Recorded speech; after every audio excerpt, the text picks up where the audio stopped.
Հարգելի գործընկերներ, սիրելի հայրենակիցներ, երբ խոսում ենք Հայաստանի զարգացման առաջընթացիկ տեմպերի մասին, ապա դրանք պարզապես քաղաքական հայտարարություններ չեն, այլ կոնկրետ փաստերի եւ վերլուծությունների վրա հիմնված թվեր, որոնք ձևակերպված են մեկ միասնական փաստաթղթում բյուջեում։ 2026 թվականին պետական բյուջեի նախագիծը թե եկամտային եւ թե ծախսային մասով ցույց է տալիս այն մասշտաբային փոփոխությունները, որոնք տեղի են ունեցել Հայաստանի տնտեսության կառուցվածքում, որն իր ազդեցությունն է ունենում պետության ու հասարակության կենսագործունեության բոլոր ոլորտներում։ 2026 թվականի պետական բյուջեն խաղաղության տրամաբանությամբ տնտեսական զարգացման բյուջե է, որը կազմված է 2025 թվականի օգոստոսի 8-ի շրջադարձային իրադարձությունների հիմքով։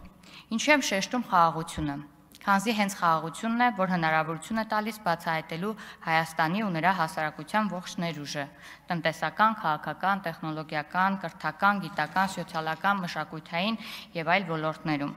Խաղաղությունը ամենամեծ կապիտալն է ու հնարավորությունը, որը ճիշտ եւ արդյունավետ օգտագործումը կբազմապատկի մեր ներուժը վերը նշված բոլոր ոլորտներում, բարձրացնելով մեր դիմադրողականությունը հնարավոր մարտահրավերների նկատմամբ։ Խաղաղության այլընտրանքը արտացոլված է առնվազն 1998-ից 2018 թվականների բյուջեներում, որի ուղիղ հետևանքը համատարած չքավորությունն էր, իսկ հրեաօլիգարխիկ համակարգը, կոռուպցիան եւ ժողովրդի իշխանության ուզուրպացիան որպես պատերազմի կամ ոչ խաղաղության արդարացում։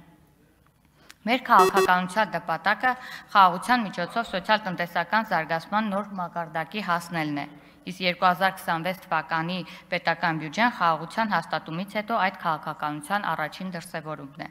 Սա է իրական Հայաստանի գաղափարախոսության ֆունդամենտալ տարբերությունը, որտեղ քաղաքական իշխանությունը արդարանում է ոչ թե նրա համար, որ ստեղծել է հրեաօլիգարխիկ ավտորիտար համակարգ, քանզի դրա համար առանձնապես արդարանալու բան էլ չկա, այլ նրա համար, որ օրինակ ինչու Հայաստանի տնտեսական զարգացման տարեկան միջին ցուցանիշը 7.4% է, այլ ոչ թե 9 կամ 12%։ Սրանք են այն պատճառները, որ իրական Հայաստանի գաղափարախոսությունը եւ խաղաղության օրակարգը Հայաստանում ունի թշնամիներ, իդեմս կոնկրետ շրջանակների, քանզի պատերազմը կամ ոչ խաղաղությունը մշտապես եղել է նրանց իշխանության պահպանման եւ անձնական հարստության կուտակման հիմնական աղբյուրը։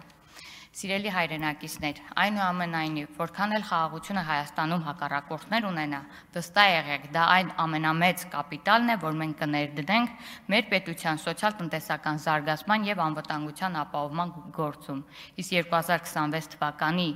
եւ հաջորդող տարիների բյուջեները լինելու են այդ քաղաքականության արդյունքների չափելի արձանագրումները։ Շնորհակալ եմ։